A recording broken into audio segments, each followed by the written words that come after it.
অশ্লীল টিকটকারের বাবার লাশ দাফনে এলাকাবাসীর বাধা। প্রিয় দর্শক, আমরা বিস্তারিত জানার জন্য এলাকাবাসীর কাছে যাচ্ছি। আর শুরুতেই একজন মুরব্বী রয়েছেন। আপনি কি?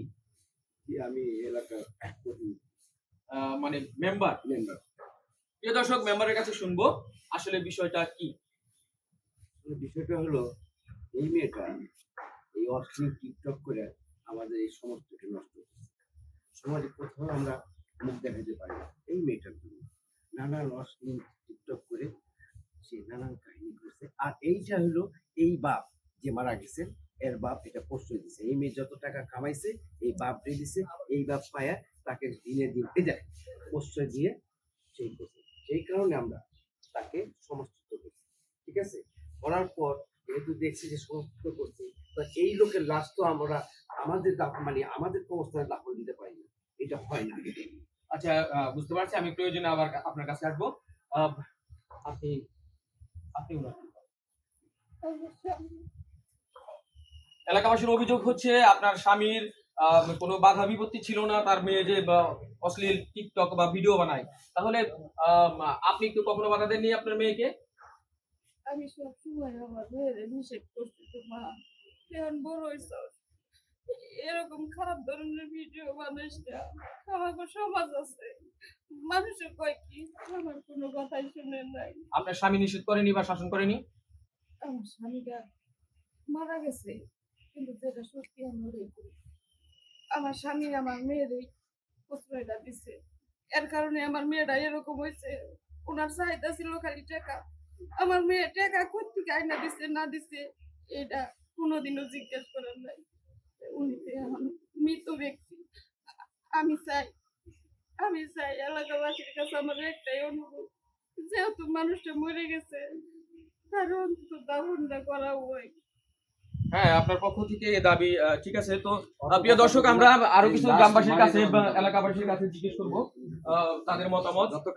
ভাই, উনি তো এখনো মারা গেছেন, আর যেহেতু একজন মৃত ব্যক্তি, তাকে দাফন করা সবার উচিত, কিন্তু আপনারা তো দাফন করতে দিচ্ছেন না বা করছেন না। কি করবেন আপনারা? আসলে ভাই, দাফন করতে দিচ্ছেন না তা না, আমি চাই দাফন করব, কারণ আমার আপন চাচা। আমি ভাবতে পারি না যে চাচার প্রশ্রয় পাইয়া পাইয়া আজকে তার মাইয়াটা অধঃপতন। এই যে চাচাটা মরে গেছে, মানুষ মরে যায় অনেক সময় বাঁচতে যায়, সে তো বাঁচতে যায় নাই। লাস্টটা ভাই হয়েছে প্রায় 24 ঘন্টার মতো হলো ভাই। এলাকাবাসী মাটি তুলে দিতেছে না।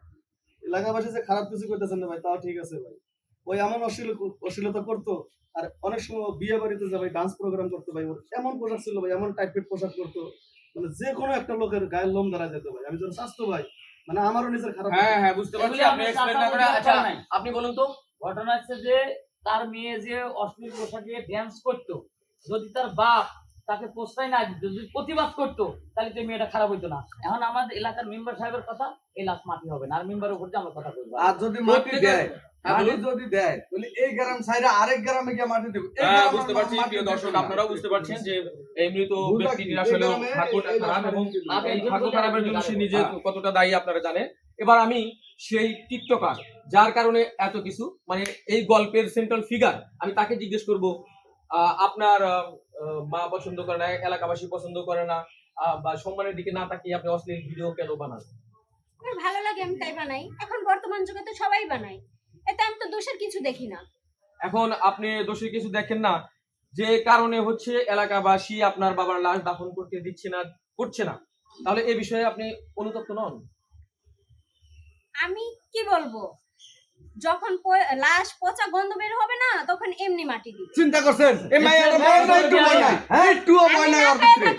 প্রিয় দর্শক, তারপরে ওর মনের কিছু ভয় নাই। তুমি কান্না করো কেন? মানুষ একটা কথা বলে, কাঁচায় না নোয়ালে বাস, পাকলে করে টাস টাস।